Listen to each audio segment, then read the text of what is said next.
Maging marapat kayo sa inyong mga pribilehiyo. Alamin kung paano pagdadaluyin ng mga ordinansa at pangako ng tipan ng priesthood ang kapangyarihan ng Diyos sa inyong buhay ng mas mahusay, mapapasa inyo at magagamit ninyo. Mapapalakas at sasandatahan kayo upang marating ang inyong buong layunin at potensyal. Pag-aralan at pagnilayan ng mabuti ang mga ordinansa ng Aaronic at Melchizedek priesthood. Ang bawat kaugnay ng mga pangako ng tipan na sinasang-ayunan natin at ang kapangyarihan ng Diyos na natatamo natin sa pamamagitan ng mga ordinansang iyon. Tandaan, hindi lamang ang taong nangangasiwa sa ordinansa ang mahalaga. Dapat din ninyong pagtuunan ng pansin ang naidudulot ng ordinansa at ng inyong pangako sa tipan.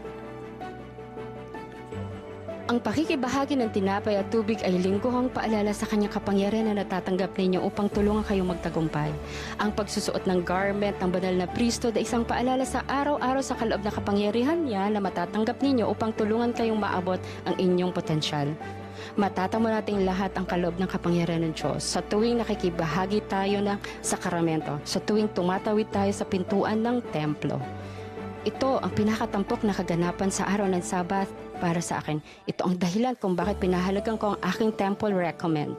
Sa mga ordinansa nito, ang kapangyarihan ng kabanalan ay makikita.